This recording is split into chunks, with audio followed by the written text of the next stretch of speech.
Welcome to the P Word, Dr. John Demartini. Thank you so much for taking your time out of your very busy schedule to see little old me today. So thank you so much. Well, thank you for having the opportunity for this opportunity. Appreciate it. That's awesome. Okay, so we are going to just do a quick introduction, and please, you can add on or stop me as we go. So for those who are listening, who's been living under a rock for the last few decades, you are a publisher of over 40 self-development books. You have over 100 audio online courses. And I just want to ask, okay, your signature, the breakthrough experience, how many hours are we sitting on at this point? How many hours have I done it? Yes. Presented it? I've done 1,156. I'm about to do 1,157th time, and it's over 29,000 hours of presentation. Okay. I would have thought you would have kept a tally of every single show that you've done. So thank you so much. That is remarkable. Wow. That is dedication. So thank you so much for that. Okay, well, let's jump right into it. So a lot of your practice and your teachings is around values. Okay, so the P word is, this podcast is predominantly around parenting and how we can make a difference and help where we can and so forth. So what would you say about values when it comes to parents and having them as an individual before joining in a union of some sort? What would you say? Well, every human being, regardless of their culture, background, gender, spectrum, whatever, lives by a set of priorities, a set of values that are unique, like a fingerprint to them. Right. Although they evolve over time, at any one moment, they're what they're representing. Their perceptions, decisions, and actions are based on it. And whatever is highest on the value is what they feel their identity revolves around, the thing that they want to learn and master most, and they feel that what their purpose is or contribution is revolves around it. So as an individual, knowing that is essential for your own mastery and your own fulfillment, because you can then structure your life in priority accordingly. But when it comes to now a relationship, a family, everybody wants to be loved and appreciated for who they are, and who they are is an expression of what they value most. So if you can't see how the individual that you're in a relationship with is helping you fulfill your highest values, you're going to tend to want to feel challenged by it, get self-righteous, and project onto them expectations for them to live in yours. And if two people are doing that, you got a lot of chaos.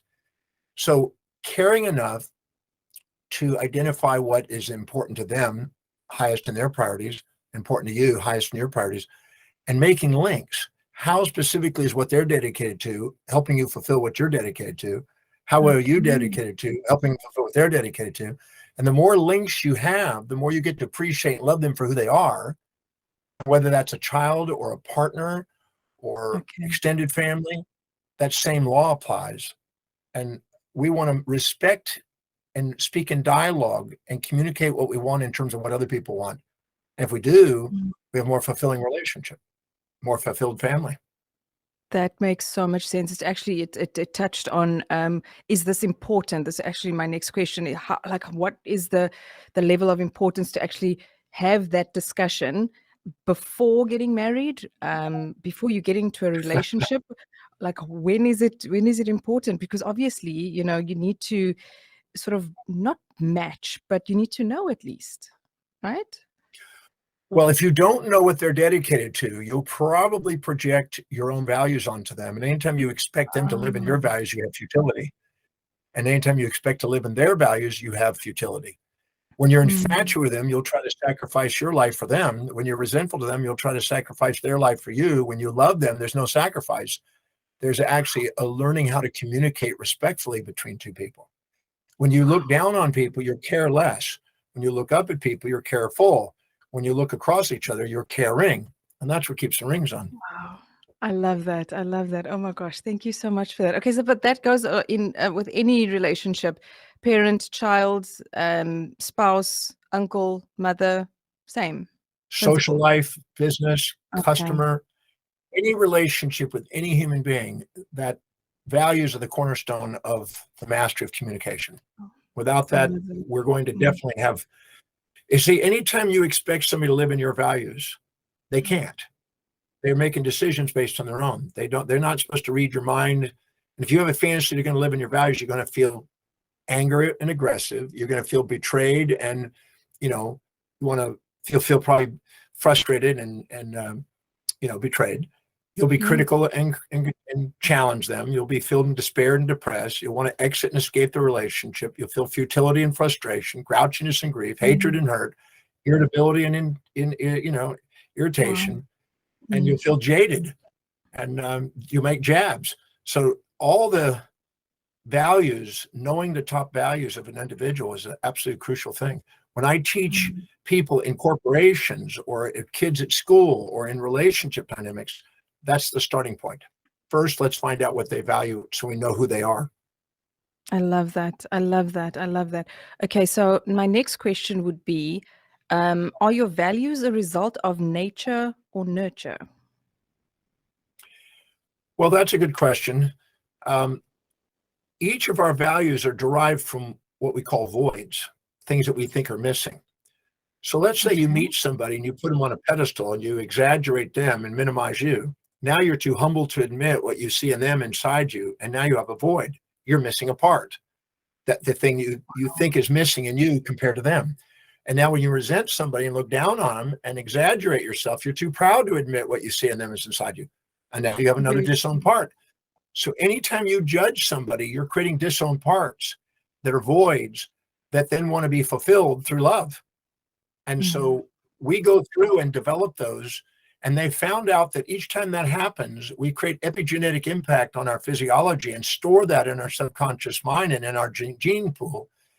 And what's interesting is we now know that it can go back at least 14 generations, things that have occurred in great grandparents that has not been resolved, that's not loved, that's judged, can be carried down in our genes, in our sexually transmitted genes. They're going to be carried down through generations. So we have genetically impulse instincts that are carried through, and then we have some that we learn while we're in gestation, and then we have others we learn after we're born, all the way to today. So it's a combination of genes and epigenes, and it's nature and nurture that makes up the voids and values of our life. Wow, that is so interesting. So would that have a hand in intergenerational trauma that's unresolved? Well, that's what some people have called in the constellation work. That so-called intergenerational trauma is now known to be epigenetically padded and coded down through time. Every time we perceive a negative without a positive, or a positive without a negative, we create an instinct to avoid or an impulse to seek. And anything that reminds us or we associate with those original issues can compound that and catalyze an anxiety response or a fantasy response. Yeah. And so, yes, that can be multi-generational. And if it's really traumatic in our perception, there's no real trauma in our life. It's a perceptual thing. Because one person's heaven's another person's hell, as John Milton said. But we can take the same event, and somebody can be traumatized by it, other can be invigorated by it. But we have the capacity to change our perception and change the trauma. But if we perceive it as trauma, it's going to be stored as an instinct to avoid anything that reminds us of it. That's very true. That is very, very true too. It's sort of a coping mechanism, as one would say. All right. Yeah. We would do that, yes. Perfect. Okay. So my next question, what would you say to a parent who is stressed beyond a state of reason with money, bills, kids, self-doubt, and all of that? Where would the point of departure be for them to find their values? Well, the value determination process, which I have on my website, which is complimentary, free, private, on drdemartini.com, they can do that no matter what their stress levels are. They can still go, but when they're stressed, they're less likely to be honest with the answers. So they might want to stop, yes. take a deep breath, and answer the questions. There's 13 questions to help you determine what they are. And Yes. because if you just ask somebody what their values are, I can guarantee after 45 years of doing this, people are going to give you BS. And so I'm interested in getting past the BS and getting into what's actually there. And the questions on the website are eye-opening, to say the least. And then what you do is you do it again, maybe a week later and maybe a month later, and look, are you being honest with yourself? Because many people want to write down what they think it Oh, should be, ought to be, supposed to be, ideals, fantasies. I'm only interested yeah. in what your life demonstrates. Your life demonstrates your values. So finding out what those are is crucial, because unless you're living by the top values, you're designed to be distressed. I know that's something that they really chew on. Our lives are designed to be distressful whenever we're not living authentically and not living Yeah. according to what's priority. And many people confuse busyness with being true and authentic and productive. If you Productive. don't Yeah. prioritize what you do and fill your day with high priority actions, it's designed to fill up with low priority distractions as a part of entropy in the world. And so our chaos is because we're not saying no to low priority things, and we're taking on too many things instead of sticking to what's priority. And having the courage to do that and say thank you, but no thank you to people that are imposing things on you, and Mm, prioritizing things mm. is what liberates people. And then go and do something that's meaningful, that produces an income that serves people, so you have the money to pay somebody else to do lower priority things, so you're not trapped in a life of desperation, and you can follow a path of inspiration. I love that. I absolutely love that. And funny enough, I've done that that free questionnaire that you spoke about, and I found my values. What I didn't do is go back a week later and see if I was actually being truthful to myself. But that helped me so much, because I found out what is important to me. And it was a combination of everything that I've built in my life up to this point. So thank you so much for that, and we'll definitely send it out as well. All right, so okay, on to the next question. What will you say about writing things down? Okay, journaling, vision boards, visual aids, goals, and all of that. And can this be done together in a parent relationship, even a family, or is this something that an individual needs to do? Well, I think it's wise to do both. When I deal with relationships and family dynamics, I tell people to each separately write what their dream is, then Mm. get together and find out where the overlaps are, and then create a common focus on the parts that are common. Oh, I There's love a that. law called the law of similars and differences. And if any two people are exactly the same, one's not necessary. Nature doesn't provide that. So you're going to have somebody with a different set of values, different set of goals, different set of priorities, and that's inevitable. And if you get married, one of the purposes is to not marry yourself. You're not going to, the probability of waking up and seeing you and spending your life with you, you'd probably be a murderer very quickly and kill yourself. You wouldn't want to deal with that. So you get a complementary opposite individual that I joke with people and tell people the purpose of marriage is not happiness. The purpose of marriage is to find somebody you can delegate low priority things to. And they do the same. And somebody that talks about something that's not important to you to help you both of you go to sleep at night. That's supposed to be Oh, funny. That's a bad joke. dude. But you're not going to get somebody that's going to have the same values, because if you did, there's no growth. You need maximum growth occurs at the border of support and challenge, similars Okay. and differences, one in many, as they call it. So you're going to do it. So that's where value applications come in, where you find out what their values are and find out how they serve yours, but don't try to make them yours. That's a Mm. guaranteed, um, you know, war generating system there. Okay, definitely. But those are very funny jokes. I'm just going to put that out there. I was over laughing here. But okay, so on to the next one. I believe fully in intrapersonal relationships above everything else. So would it be fair to say that your interpersonal relationships within your family, co-workers, colleagues, parents, and all of that will not be as strong if your intrapersonal relationship is not great with yourself? Is it fair to say? Well, if you're not loving your life, let me give you a kind of an example. Because your identity revolves around your highest value. See, if you have a high value on being a mother and raising Mm. three beautiful children, and you're 35 years old and you have three kids under the age of 5, when you walk in a mall, you're going to notice children's clothes, children's entertainment, children's education, children's health, etc. It's Yeah. something for the children, because your values are that. And if somebody walked up to you and asked you, who are you as an ontological being? The person would say, I'm a mother. She would Mm. identify Yeah. herself as a mother. Where somebody else, maybe a business entrepreneur, and their focus is that, and they hire somebody to take care of the kids because their focus is different. And nobody's right or wrong about their values. They're just unique, and everybody's needed in the world. But whatever that is, if they're living according to what they value most, they have more fulfillment. I mean, think about a day that you're at work and you live by priority, you organize your life, you knocked out, ticked off the boxes, got it all done. At the end of the day, you felt you're on top of the world. You came home, you're easy to, you can handle anything when you get home. You're not reactive because you're in systems two thinking, which is thinking before acting. But if you are doing low priority things, putting out fires, feeling overwhelmed, frustrated, and not getting to what's priority, you're in your amygdala. You're in systems one thinking, where you react before you think. You come home and you're gonna yell at the wife. The wife's gonna yell down the kid's gonna go after the dog's gonna go after the mouse is gonna go after the cockroach is gonna get the flea. I don't know where I got that, but I remember reading that. Understood. It's just gonna chain react down. And so it's so important to know what you're committed to, stick to priorities, because your self-worth goes up whenever you do, and your self-worth goes down when you don't. And when your self-worth is down and you're not appreciating and loving yourself, you're going to project all of your judgments on yourself and other people. As Chomsky said, what we say to others is a reflection of what we're trying to say to ourselves. Oh, yes, absolutely. That's so true. Okay. Yeah, the cockroach and the flea thing, I love that. I'm going to use that. If you don't mind, I'm going to steal that.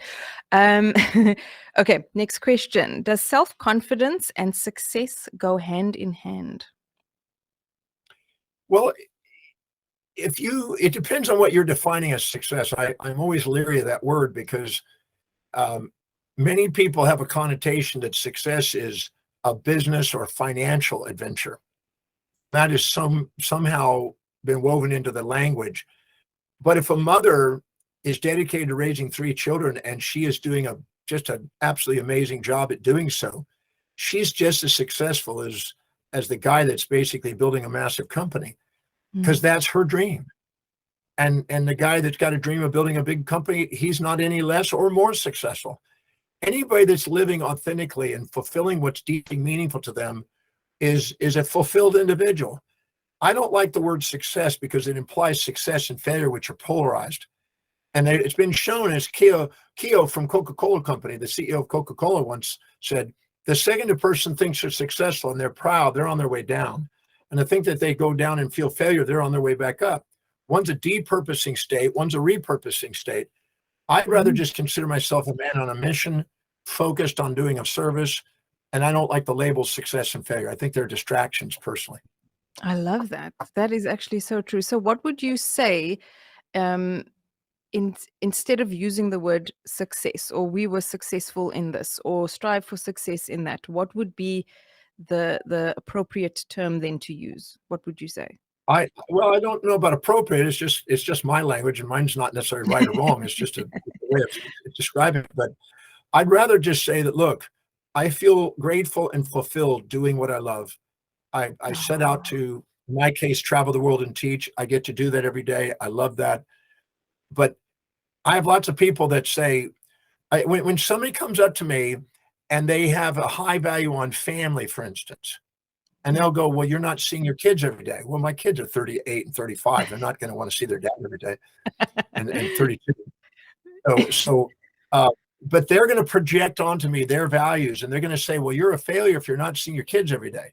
Okay, well, thank you for your opinion. The opinions are the cheapest commodities on earth. That which circulates the most usually has the least value. Thank you. And then another person will say, well, you're not running a multinational. Well, I actually am, but just in the speaking, I have an IT company. So everybody's projecting their values onto you.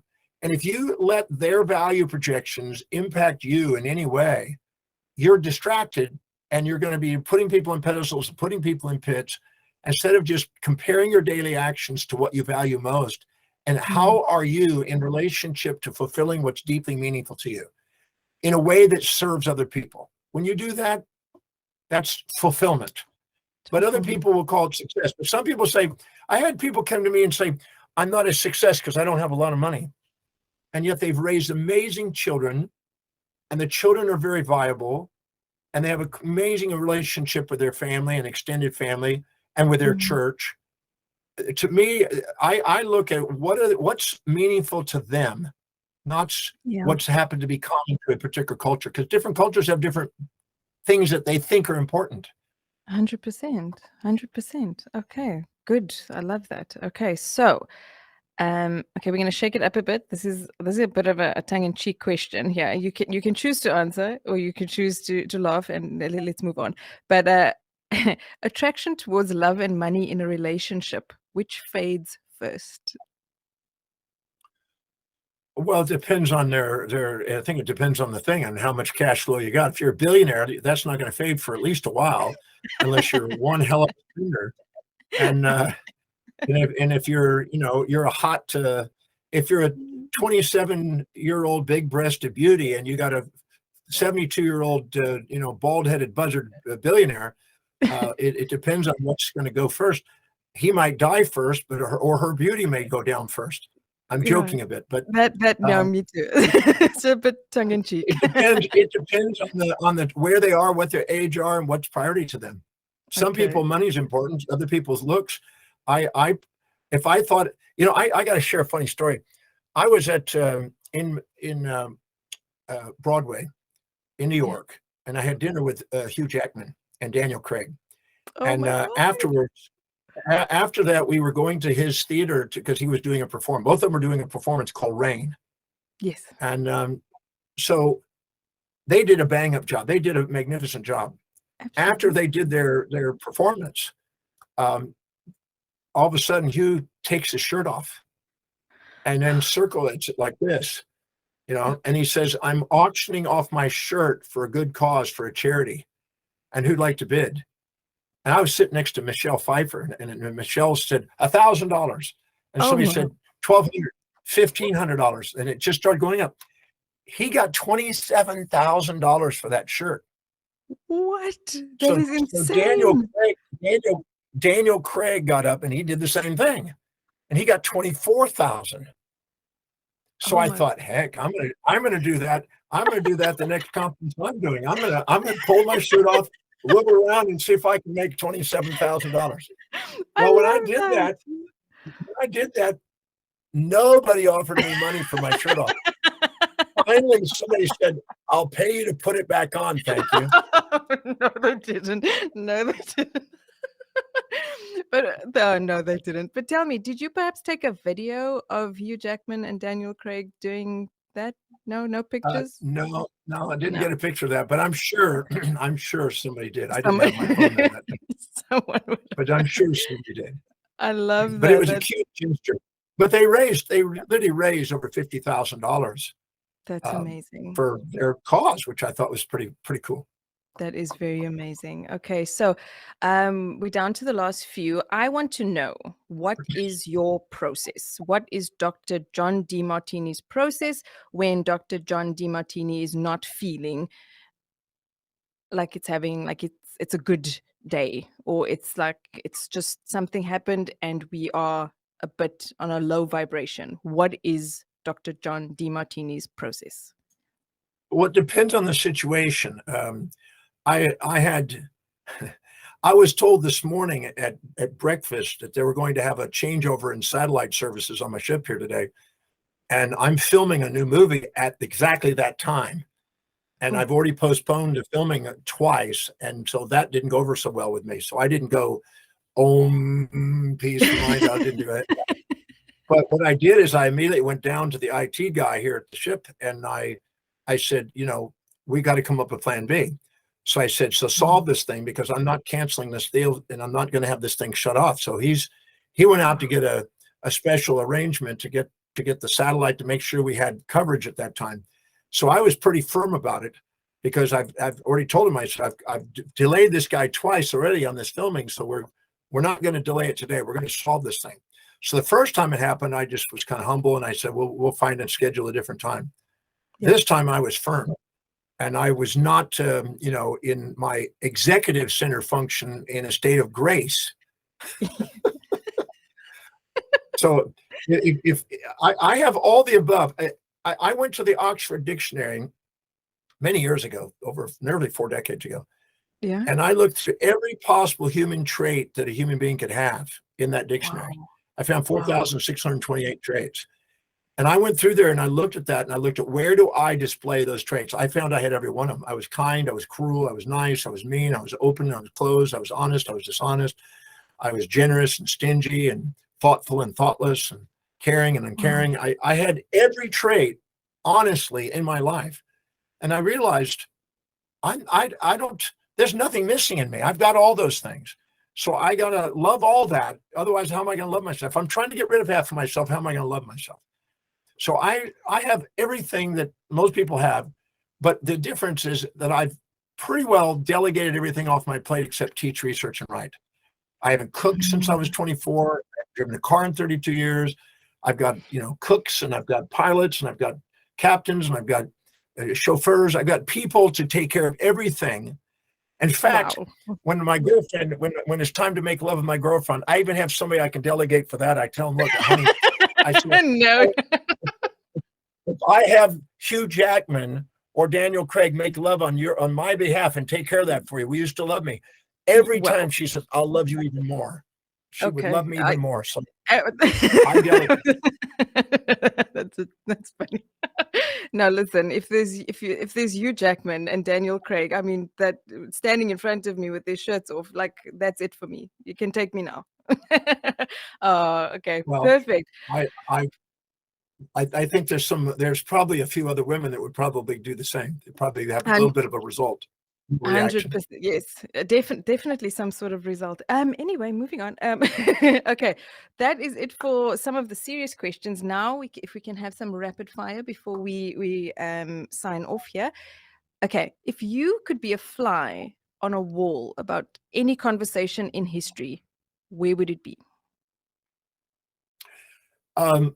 Even though many of the dialogues have been written, the famous dialogues, I think I'd like to have the dialogue between Plato and Aristotle. They were together 20 years, from age 17 to 37. Aristotle was with Plato. I'd like to listen to their dialogues just for the fun of it. Two great minds that had probably the biggest impact in the world at the time. What was their conversations? Much of them are in dialogue in some form, but I'd like to listen to their dialogue. Oh, that's awesome. So you think that it was all like on a higher level of intelligence, or did they not share conversation about what we're having for dinner? They probably were upset sometimes with what the social media was saying at the time, and they were probably on TikTok occasionally doing things like that. Yes, But absolutely. yeah, I don't know. I don't know what there would be, but I'm sure that they had their crazies at the time, and they had some sense of humor, I'm sure. I'm sure, definitely. Okay, so I love music. I absolutely love music. We work for Magic828. What would be the theme song of your life?